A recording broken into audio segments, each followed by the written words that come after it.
Pour bien s'entendre, il faut bien s'écouter. Rendez-vous sur M, la petite radio du Grand Maghreb.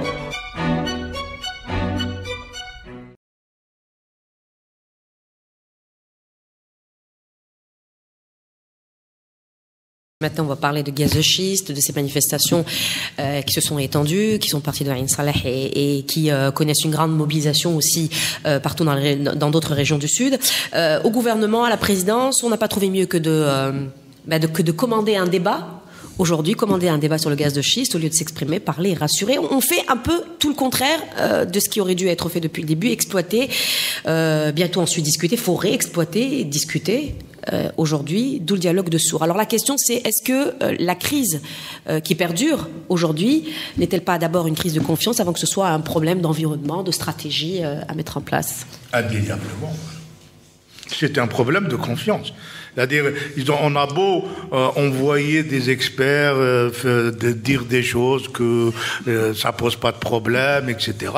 En face, les gens ont une idée arrêtée. Et je l'ai déjà dit avant, ce n'est pas que le gaz de schiste, c'est un sujet sur lequel on s'accroche pour poser d'autres types de contestations qui sont d'ordre politique, des revendications économiques et sociales qui sont posées derrière cette histoire de gaz de schiste. Moi, je pense que le gouvernement, que Youssef Yousfi, qui peut-être vit ces derniers jours à la tête du ministère de l'énergie, a bien compris qu'il y a un mouvement de résistance.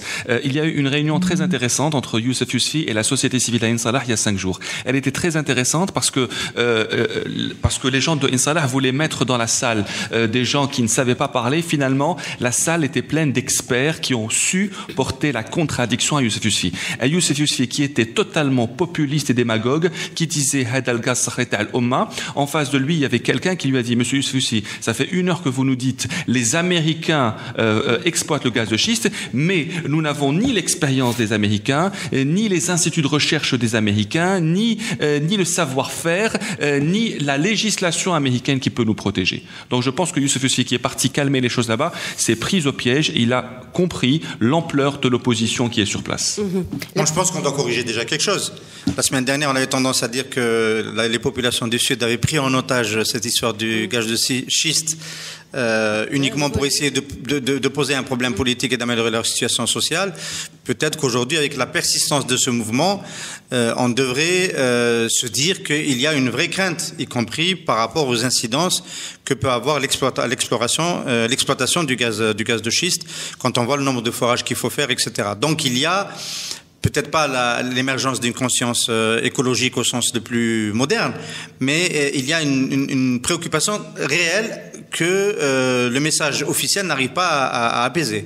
Ça, c'est aujourd'hui un paramètre avec lequel il faut agir. Ça prendra du temps. Oui. Et donc, comme la confiance n'est pas là, évidemment, c'est pas les émissaires du gouvernement actuel, ni le Premier ministre, ni M. Yousfi, qui vont pouvoir calmer la situation en disant qu'il n'y a aucun risque, que les Américains le font, etc. Il n'y a pas eu de signaux cette semaine qui nous diraient que la situation est en train de se dégrader dans le Sud ou qui nous amènerait à nous interroger sur pourquoi est-ce que ça dégénérerait.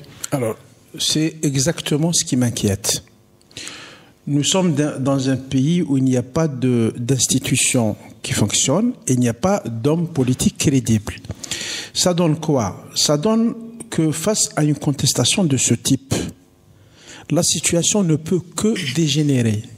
Le résultat sera terrible. Moi, cette contestation me gêne. Normalement, quand il y a une contestation sur l'environnement, sur l'écologie contre le gouvernement, je devrais être content. Et là, je suis très inquiet. Parce que quand il n'y a pas quelqu'un en face capable de répondre, ça ne peut que dégénérer. On a Ghardaya. Ghardaya, c'est un petit problème. Ça fait 18 mois qu'on n'arrive pas à régler ce problème. Sur le gaz de schiste, comment ça va se régler? Il n'y a pas 1000 solutions. Il y en a 2, 3. Avec des petites variantes. Soit le gouvernement persiste et signe. Donc, ça va dégénérer avec de l'insécurité qui est au sud, avec des mouvements de jeunes qui apparaissent, des jeunes du sud, avec un régionalisme de plus en plus prononcé, avec un tribalisme qui devient de plus en plus pesant dans le sud. Il faut s'en rendre compte. On n'en parle pas bien, mais il faut s'en rendre compte. Donc, si le gouvernement persiste, ça va aller ça va dégénérer. Si le gouvernement recule, il nous délivre un message qui est très simple. On ne tient pas compte de son avis. Et donc, ça y est. Ah oui, c'est radical. C'est terrible ce qui est en train de se passer. Non, ce qui m'amène à me poser des questions sur l'utilité, la nécessité de la protestation. Elle est terrible. Si on fait rien, on est foutu. Si on proteste et on agit, c'est encore plus grave. Peut-être parce que le débat, c'est celui du gaz de schiste et de la conscience de la population que la réponse peut être « je vous ai compris ». Non, pas forcément. Non, c'est un autre sujet. C'est qu'il inverse la situation des responsabilités. Oui, exactement. La défaillance du pouvoir étant constatée totalement, les autres devraient attendre quoi? C'est la question qu'on peut se poser. C'est exactement ce que je veux dire. Les contestataires sont... S'ils sont au niveau de ce qu'on suppose, au niveau qu'on leur crédite, ils sont obligés d'inventer la solution. C'est un peu ce que j'ai écrit il y a quelque temps sur l'université. On avait un ministère qui faisait absolument rien et des étudiants qui ont fait une grève qui a duré 4 mois. Je me suis adressé aux profs d'université pour leur dire, écoutez, la solution, c'est vous qui allez la ramener. L'administration est incapable de la ramener. Il faut admettre ce type de situation. Le pouvoir n'est pas capable d'amener la solution. Et on a compris que la population, que les Algériens se sont substitués à l'État depuis le début, enfin depuis fort longtemps maintenant. Alors, il y a quand même un volet bilan. On peut s'arrêter quelques secondes dessus. Moi, je pense que la population du Sud n'aurait pas réagi de la même manière si depuis 3 ans, on avait tenu un autre discours vis-à-vis de ce qu'est le gaz de schiste pour l'avenir algérien. C'est qu'aujourd'hui, il est présenté comme une possible extension de la rente énergétique, comme un moyen de continuer à gagner beaucoup d'argent. Mais il y a eu un mensonge, Ihsan. Or, il ne s'agit pas de ça. Il s'agit pas de ça. C'est toute la différence. C'est-à-dire que si on avait dit, il y a une grosse chute, il y a un gros problème de production de gaz ordinaire, des hydrocarbures ordinaires. Nous sommes en train de baisser. Il y a juste un chiffre. Il y a 85 milliards de mètres cubes de capacité d'exportation installée. En 2014, l'Algérie a exporté 42 milliards, à peine la moitié, des capacités d'exportation. Ça baisse très très vite. Hassermel est en déplétion, etc. Il y a un problème. Si M. Yousfi avait tenu l'autre posture, celle de dire la vérité, celle de dire nous sommes en grosse difficulté, les programmes d'approvisionnement pour les Algériens vont s'arrêter d'ici 2030 si on ne supplie pas avec autre chose. Et donc, c'est presque... Déjà, ça change là-dedans. C'est-à-dire que si vous voulez avoir encore de l'électricité, vous voulez avoir encore du carburant, vous voulez avoir encore du chauffage et des emplois, nous sommes obligés de faire ça. Ce n'est pas du luxe, ce n'est pas une rente, on n'a pas le choix. C'est pas ce discours qui a été tenu. Alors, ça a mis le doigt sur quelque chose d'essentiel.